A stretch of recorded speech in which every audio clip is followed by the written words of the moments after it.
What if your life's greatest dream, designing a solar-powered aircraft, was shattered by an accident caused by someone you love, dragging you to the brink of guilt and despair? It is at this breaking point that Maria Clara finds an unexpected strength, a spark capable of transforming the rubble of a destroyed prototype into wings for a new flight. Follow a journey in which each setback becomes fuel for a dream that refuses to die, defying all limits and showing that the impossible only exists until someone has the courage to reinvent it. For Maria Clara, each dawn began with the first rays of sunlight reflecting off the lenses of the nearby town's flying club, where she dreamed of soaring among the clouds. Memories of gazing at the horizon during vacations at her grandfather's farm held a burning fire that never faded. It was in that magical moment, before the day took shape, that she convinced herself she had been born to defy gravity. The feeling of freedom echoed in her chest, something so powerful that all her future plans revolved around building wings, powered solely by the sun's energy. Maria Clara's fascination with aviation began early, beneath the awning of the simple house where she grew up. As a child, she dismantled toy cars to understand gears and paints, always dreaming of adapting those mechanics to an imaginary glider. In her free time, she scribbled drawings of long, thin wings, with solar panels covering each surface, glued together with tape and a great deal of hope. Around her, the scribbled paper formed a chaotic mosaic, but they confirmed a purpose she felt blossoming in each stroke. Coming from a small rural town, she faced the suspicious gaze of relatives who saw her plans as childish daydreams. Her father worked in the fields and taught her the value of sweat, never imagining that his youngest daughter would dedicate herself to complex aerodynamic calculations. Her mother, gripped by a silent fear, prayed that her young daughter would choose a safer and more predictable path. Even so, Maria Clara found in their voices the motivation to prove that dreams don't settle into the routine of those content with solid ground. As a teenager, a science competition opened the door to the first experiment with photovoltaic cells. Between improvised welding and trembling hands, she managed to ignite a small motor that turned a plastic propeller. The sensation of life generated solely by sunlight ignited her heart with absolute certainty. It was possible to fly without burning fuel. That discreet victory, amidst benches cluttered with wires and school commitments, was the first breath of hope after months of criticism. After winning a scholarship to a technical college in the capital, she left behind the rustic comfort of her parents' home. She hiked the mountains with a light backpack, but the weight of all the expectations she carried seemed to increase with every kilometer. On the first day of class, the smell of metal and solvents in the labs enveloped her like a summons. It was there that the ideas scribbled in her bedroom would take shape, and, who knows, take off. In her first semesters, Maria Clara absorbed the basics of structural calculation and aerodynamics, with the veracity of someone who dreams her whole life. During breaks, she roamed the hallways in search of professors willing to share secrets of military projects and the history of pioneering laboratories. She discovered stories of forgotten inventors and pioneers of clean aviation, figures no one mentioned in the official textbooks. From then on, every scientific article and every night of study fueled her ambition. While colleagues were content to follow conventional paths, she kept confidential notes of potential prototypes in old notebooks. Her nightly drawings featured sketches of sleek fuselages, lithium batteries integrated with solar panels, and a minimalist flight control system. Each line drawn was a cry of resistance against the pessimism that insisted on surrounding her. Sometimes she dozed on the workbench, covered in drill holes and shards of wasted solar cells, dreaming of the day her project would become a reality. In Maria Clara's memory, there was no room for permanent doubt. Even with the exhausting routine of classes, internships, and research, she maintained a sacred ritual. Before bed, she would revisit each idea in the silence of her room, where the moonlight played over circuit plans and fuselage fragments. It was there, in that microcosm of parts and hope, that her dream took hold, ready to face any storm. A dream that had the power to show that, even on the most arid ground, an idea illuminated by the sun's rays could come to life and give rise to a flight plan. And it was by fueling this flame that Maria Clara prepared to embark on a journey of failures, betrayals, and triumphs. A journey that began at this very moment, with the morning sun reflecting in her determined eyes. Each step forward signaled the beginning of a greater challenge, for this was merely the starting point of a dream that, against all odds, insisted on gaining momentum. On the morning Maria Clara first entered the aerodynamics lab, the roar of the compressors and the intense shine of the metal benches seemed to herald a new dimension of challenges. Each tool gleamed like an invitation to discover hidden secrets of physics, but it also carried the weight of expectations she could barely fathom. As the coordinator explained the safety regulations and the semester's goals, she clutched her notebook with trembling hands, recording every detail as if it were a map to another world. The first practical project required something simple: design and test a mini glider powered by a portable fan. Maria Clara immersed herself in a sea of sketches, convinced that a more aerodynamic fuselage would solve any problem. She calculated angles, chose low-density balsa, and glued improvised solar cells to the backs of the wings, envisioning powering the propeller with the constant blowing of the engine. When it came time to test, however, the glider plummeted like a rock, shattering against the acrylic shield.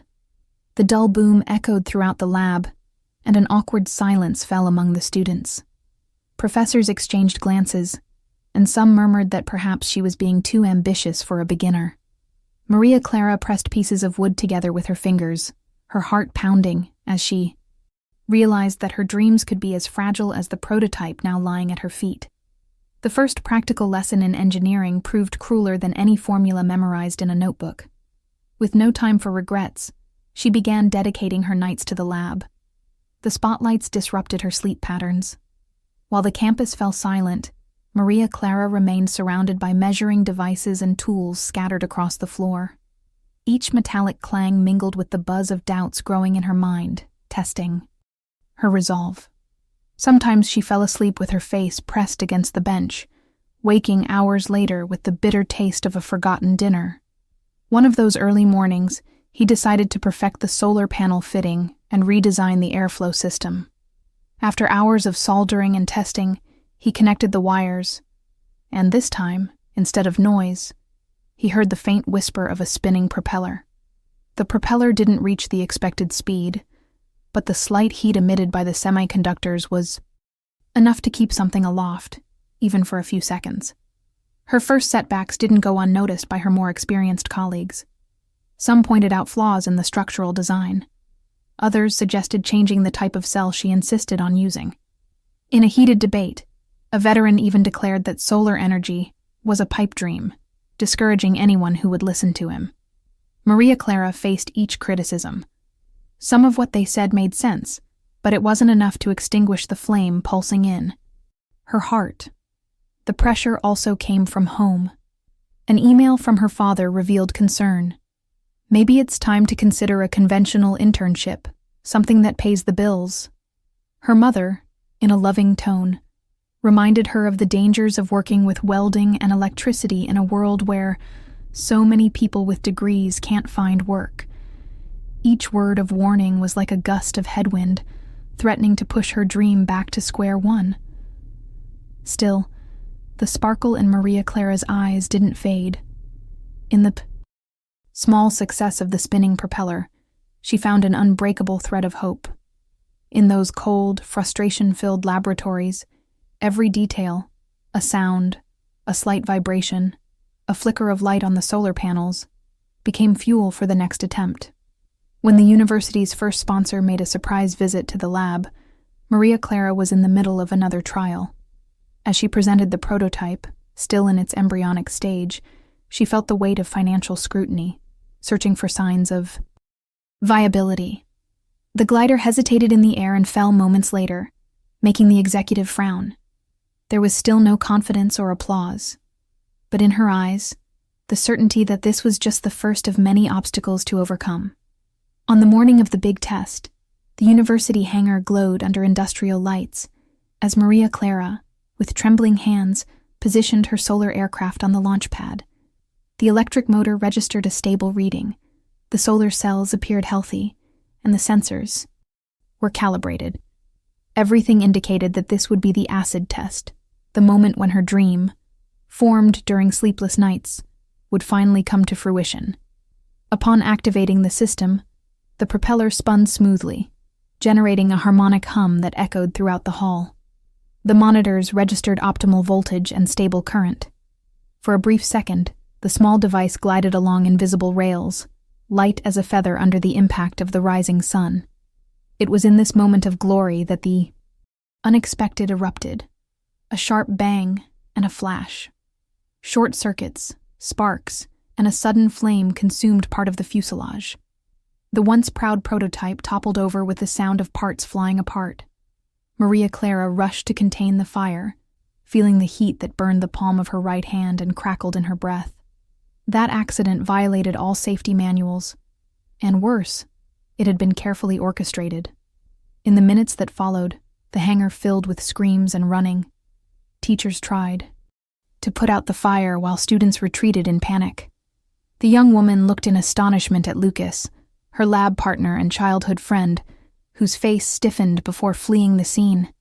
He had discreetly dropped a loose wire inside the electrical compartment. The sabotage, revealed by security footage, had been framed as a betrayal. Someone close, eager to prove that his project was a utopia. News of the accident spread across campus networks. Irreverent headlines in student newspapers read, "Solar Dream Reduced to Ashes," and "Firefighter Engineer." In WhatsApp groups, jokes were shared amidst bomb emojis.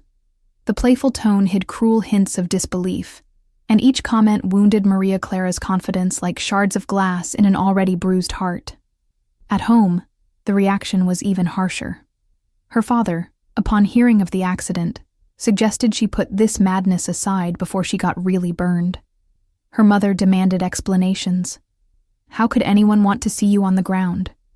The girl who, seconds before, had dreamed of wings, became the target of questions that reverberated louder than any applause she might have received. Night after night, guilt coiled around her thoughts. She saw fire damaging solar cells and heard the stifled laughter of her colleagues. She tasted the metallic taste of regret and woke trembling from nightmares in which the fuselage caught fire and Lucas accused her, heightening the pain of betrayal to an almost unbearable level. Days of absolute silence passed. Engineering, which once pulsed through her veins like a river of possibilities, withered, transforming into a labyrinth of doubt. Every formula she reviewed seemed disconnected from the real world, as if emotionless equations were useless. The once tireless young woman now avoided the lab, locking herself in a room covered in crumpled drafts. In the void created by her absence, teachers questioned her resilience. Maybe she wasn't ready for this, they murmured. One counselor suggested therapy, while another encouraged her to change her major. The chorus of opposing voices formed a suffocating chorus, further complicating the tangle of uncertainty that gripped her. When Maria Clara finally agreed to speak with a psychologist at the institution, she found a space to express her feelings of defeat and disbelief. Each word she spoke eased the weight crushing her chest, but the question remained unanswered. Would it be possible to rebuild something so deeply wounded? The internal warning sounded like shrapnel. She realized that Lucas's sabotage wasn't the only obstacle. Her greatest enemy now resided within her, in the voice that told her the world was right to doubt her talent. Frustration and shame created a nearly insurmountable barrier. Yet, amid the tears and silence, a spark of defiance emerged. The memory of the early mornings when the prototype spun, for brief seconds, brought a shiver of hope. Even if failure had destroyed what seemed most fragile, there also lay proof that it was possible to generate energy and movement with the sun alone. And it was at that precise moment, between the burning smell and the bitter taste of distrust, that Maria Clara realized regaining her strength would require the courage to accept her own vulnerability. She would need to transform trauma into impulse, and perhaps someone with whom she had shared laughter and confidences could redeem herself, if only she dared to trust again. As the sun disappeared beyond the Institut. Lab windows. The rebuilding plan took shape in her mind.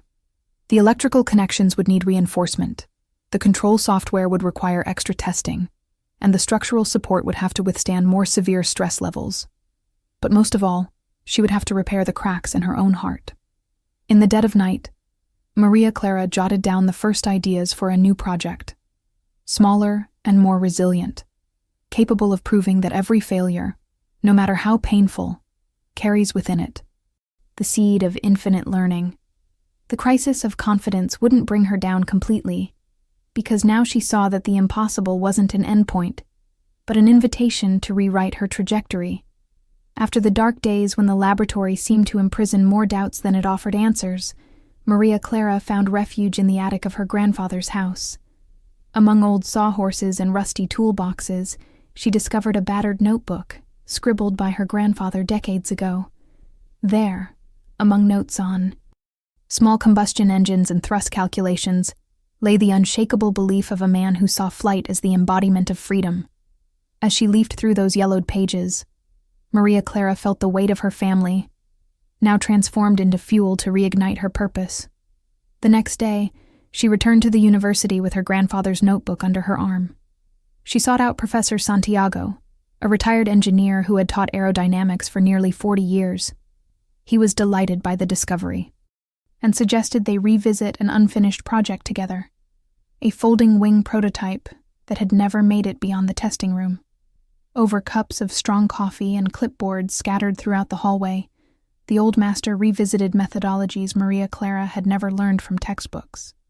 He explained the importance of balancing weight and rigidity organically, using alternative composite materials, a solution capable of minimizing the stresses that caused the initial prototype to short-circuit. While they studied together, she began devouring little-known articles by solar flight pioneers, compiled in an online repository maintained by an independent group of enthusiasts in Europe. She discovered failed experiments from another era, such as the SkySpark, which used crystalline silicon cells mounted on very thin wings, but succumbed to the lack of efficient batteries. Each failure recorded there was accompanied by detailed lessons on thermal dissipation and optimization of solar incidence angles, hidden treasures capable of guiding her next steps. One day, while participating in a video conference on renewable energy, she met Dr. Monique, a researcher from a small laboratory in Australia who had developed a flexible photovoltaic paint. The idea of transforming curved surfaces into energy collectors captivated Maria Clara. She immediately sent emails requesting articles, application methods, and even experimental samples. The exchange of messages brought a fresh sense of international collaboration, demonstrating that even in a world that seemed driven by competition, there was room for generosity and knowledge sharing. Meanwhile, Lucas tried to redeem himself. He showed up at the lab one rainy afternoon, his face filled with regret and a flash drive in his hand. He summoned the courage to confess that the sabotage had stemmed from insecurity, not malice, and that, on that flash drive, he stored airflow simulations and 3D models he could have shared.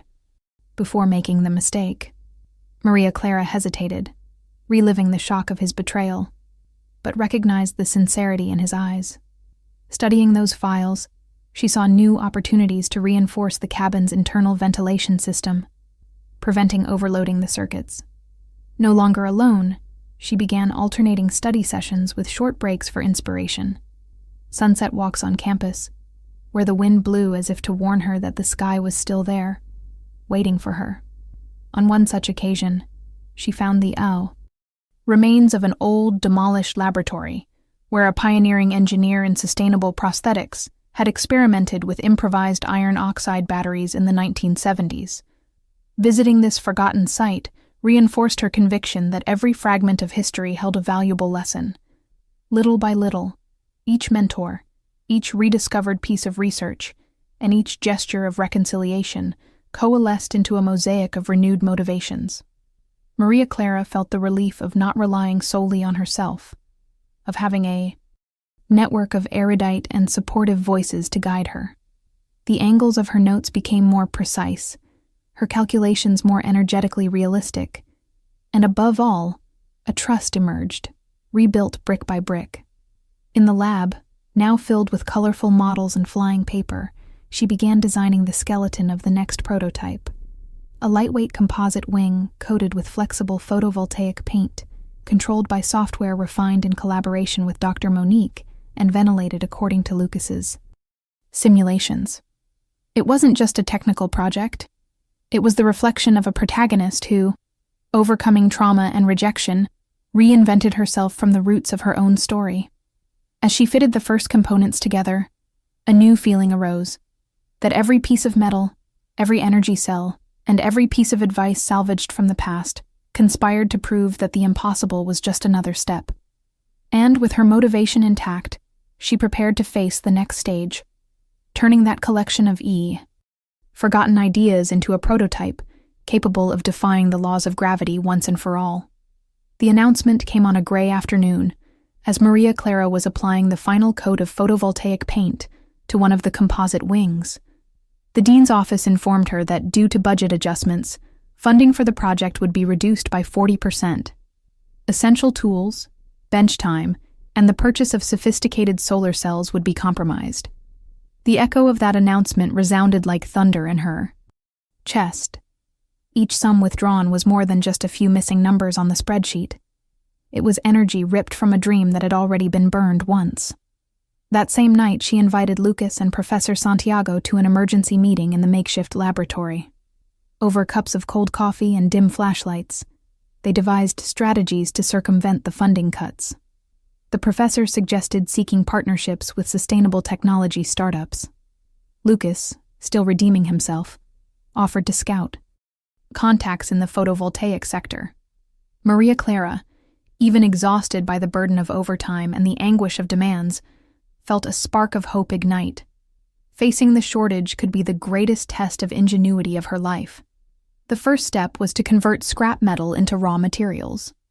In an abandoned warehouse on the outskirts of the city, they found scraps of aluminum from old TV antennas and broken solar panels collected from vacant lots. Using borrowed table saws and a makeshift blowtorch, they molded structural plates that, although heavier, would be stronger than the initial composite. The process required sleepless nights. Each sheet cut, each rivet applied, represented a small victory against the lack of resources. He pursued the challenge of redesigning the flight control software. Lacking licenses for the 3D modeling program the university was funding, Maria Clara turned to an open-source version and volunteer graphic designers from outside the engineering department. The spontaneous collaboration yielded code that optimized battery usage, reducing power consumption by 12%. Initial tests in a homemade mini-wind tunnel, built with household fans and an old shutter, showed that the original wing now maintained better stability at bank angles. In parallel, she launched an online crowdfunding campaign, telling the story of the sabotage, the fire that nearly destroyed her, and the passion that reborn her. The amateur video, filmed on a friend's cell phone, showed Maria Clara working in the welds and gluing improvised cells together. Social media responded. Messages of support poured in from aviation enthusiasts and university alumni. Small donations began to pour in, raising the equivalent of the cost of 2 new solar cells. With these funds, they purchased pressure sensors and some flexible polymer panels at a significant discount negotiated by Lucas, now remorseful and committed to fixing the mistakes. Meanwhile, Dr. Monique from the Australian laboratory sent samples of photovoltaic nanopaint, a drop of solution capable of increasing light capture by up to 8%. Each shipment arrived with application protocols and durability tests, providing Maria Clara with tools that, even in small quantities, made all the difference. The culmination of this phase was Assembly Day, when they assembled all the recycled materials, homemade 3D printers, and parts shipped from Australia into a single structure. The flexible wings gained metal reinforcements. The electrical system received additional shielding, and the software responded better to climb commands. The aircraft, although precarious in the eyes of traditional engineers, was living proof of a dream that survived the lack. When, at dusk, they activated the propeller for a ground test, the sound that emerged was a high-pitched but continuous whisper, capable of raising a slight vibration in the ground. It wasn't a full flight, but it was enough to show that scarcity had become an asset. Each budget constraint had forced her to innovate, to seek out colleagues from other areas, to transform discarded materials into vital components. And, hearing the hum of that propeller, Maria Clara realized that the battle against cutbacks and parts shortages had not only strengthened her, but had sculpted an engineer capable of reinventing the impossible, even if the sky could wait for the next test. As soon as the laboratory lights were turned back on, Maria Clara and her team ripped out pieces of balsa wood, copper wire, and fragments of damaged panels to create a solar microdrone. The device, no bigger than the palm of a hand, had a slender profile and wings covered in reconditioned cells. When they turned on the system, a brief buzz signaled the start of the flight. A few seconds of lift, but enough to ignite the group with restrained enthusiasm. In that instant, the leap of a pocket-sized prototype into cellular air became more than just a technique. It was proof that reinvention was born from every scrap. With the micro-drone's success came the idea of testing curved surfaces. Inspired by her grandfather's forgotten notes, Maria Clara developed a semicircular wing model using lightweight aluminum sheets, hand-bent and reinforced with recycled carbon tape. The process required skill. Each bend altered the stress distribution and, consequently, the airflow. After fine adjustments with files and sandpaper, the prototype glided smoothly in front of the homemade wind tunnel, reducing lateral turbulence by 20% without increasing frontal drag, a statistic that each member verified with ecstasy. In the search for more agile sensors, Lucas repurposed an old smartphone's accelerometer, installing it inside a 3D printed case. By connecting it to the autopilot developed by Maria Clara, the small drone gained the ability to maintain altitude automatically. Initial measurements, taken on makeshift tables, showed flight stabilization 30% faster than expected. Amid colorful spreadsheets and unstable graphs, the group celebrated the adoption of everyday technology to bring a futuristic dream to life. Mornings were filled with new choruses of laughter and design conversations. Sketches began to include not only energy efficiency, but also aesthetics. A hand-painted metallic green exterior that resembled bamboo leaves. The allusion to nature wasn't just poetic. It served to camouflage the drone during test flights over tree-lined trails. In one such test, the prototype took off from a sloping branch and maintained altitude for 7 seconds. A modest feat, but hailed as a historic victory. Once out in an open field, the team performed a show of skills for engineering students and potential supporters. Each takeoff of just 3 or 4 meters drew applause and incredulous smiles from those watching. For Maria Clara, the thrill came in the form of a veteran colleague who, for the first time, dropped his skeptical tone and offered a simple, "Congratulations, girl."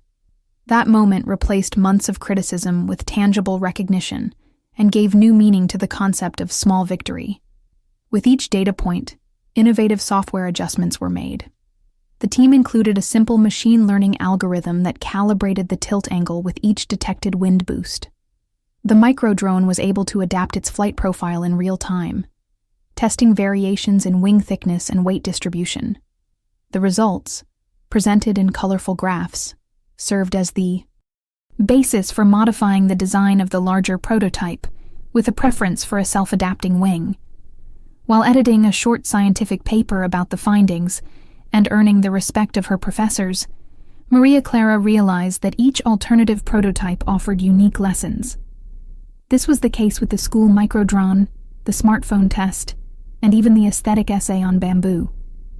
Each experiment added fragments to the mosaic of the ultimate solar aircraft, making it clear that excellence is born from multiple trials, calculated errors, and solutions from those who refuse to accept limits.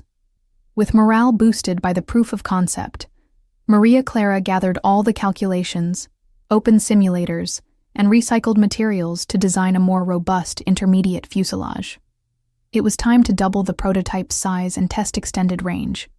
Only then would she have a blueprint capable of challenging the sky at full scale. Keeping the small victories alive, she prepares to advance to the next level, ready to transform each adjustment into fuel for a bigger flight. The first meeting with potential investors took place in a stuffy room at the convention center, surrounded by commercial drone projects and energy startups. Maria Clara entered, clutching her presentation folder tightly, her breathing quick, but her eyes fixed on the ambition that drove her. She knew it wasn't enough to present technical data. She needed to convey the passion that had kept the dream alive after the ashes. As she began her pitch, she told the story of the burned-out prototype and the betrayal that nearly destroyed her, eliciting apprehensive smiles and sighs of empathy from the audience. As she presented efficiency graphs obtained from microdrones and stable flight simulations, Maria Clara watched the serious faces transform into genuine interest. She also revealed her grandfather's old notebook, a testament to a legacy of ingenuity that spanned generations. The revelation of the folding wing. Design, the result of afternoons of mentoring with Professor Santiago, brought light to the eyes of a veteran cleantech investor. When the final slide showed the reinforced fuselage and flexible photovoltaic cover, the silence broke into subdued applause. The first maybes were accompanied by incisive questions. How do you deal with high-altitude failures?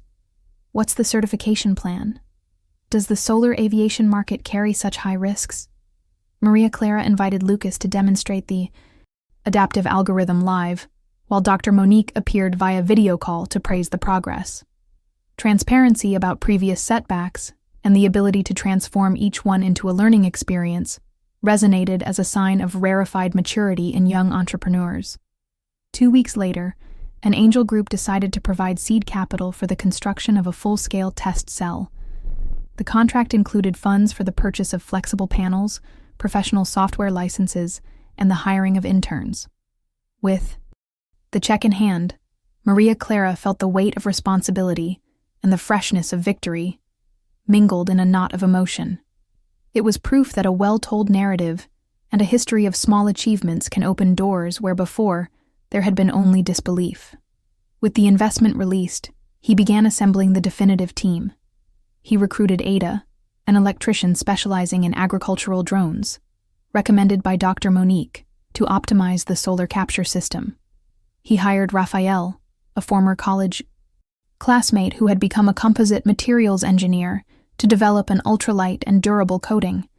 And he brought in Anna, an interface programmer, to create an intuitive control panel that integrated real-time sensors.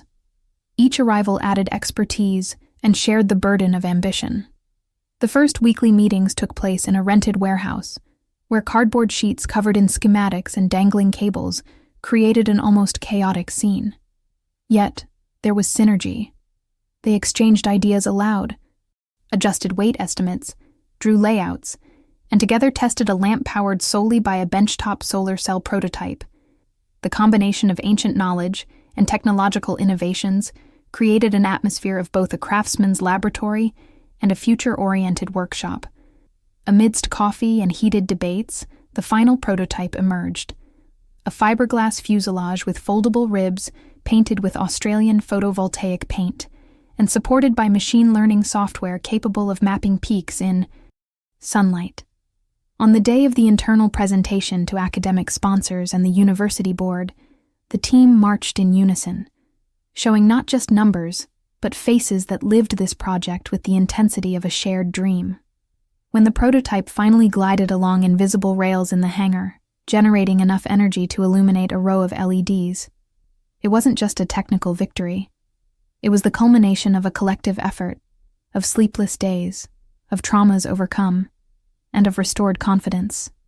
Maria Clara smiled, holding each member's hand, knowing that from that moment on, nothing would stop her solar aircraft from reaching for the horizon.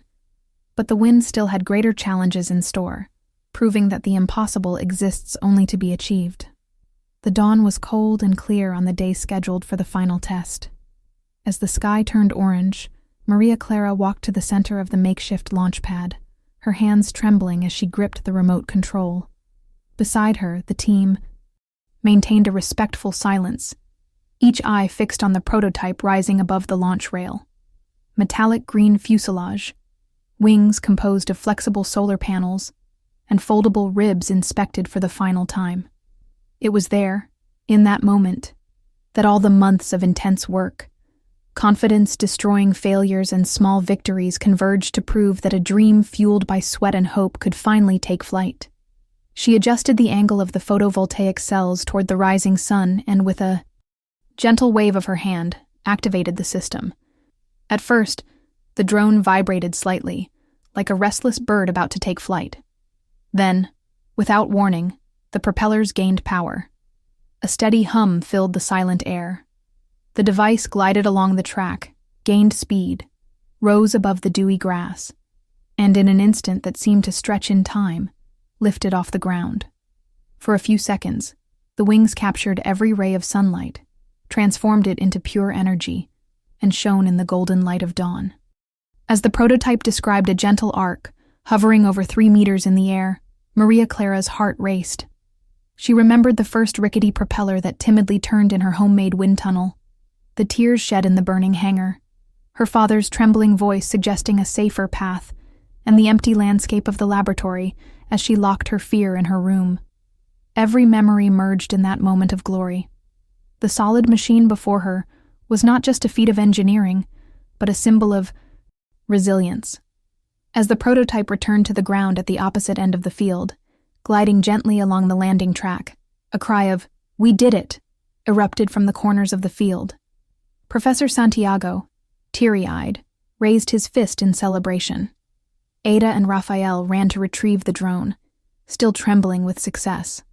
Lucas, his face etched with regret and pride, embraced Maria Clara, as if to apologize for the betrayal that had once consumed everything. In the collective embrace, for a moment, all that remained was the sound of a unison heartbeat. Time bent to the will of those who dare to dream. As they delicately dismantled the prototype for data analysis, Maria Clara felt a profound peace, the same one that had invaded her heart in childhood memories, when the wind blew freely between swings and kites tearing through the sky. Now, that wind seemed to whisper a new promise. There was room for greater flights, even more audacious challenges. The horizon, once a physical and metaphorical limit, became an open invitation to a next stage, full of unknown possibilities. In that decisive moment, it became clear that true power lay not in the metal or the circuitry, but in the indomitable perseverance that fueled every calculation and every sleepless night. The completed solar aircraft on the test field was just the beginning of a never-ending journey. A reminder that dreams, when kept alive against all odds, become wings capable of weathering any storm. If you were moved by Maria Clara's story and want to see the next flights of this revolutionary solar aircraft up close, leave a like, subscribe to the channel, and turn on notifications. Join us to follow every step of this adventure that proves, day by day, that the impossible only exists until someone finds the courage to achieve it.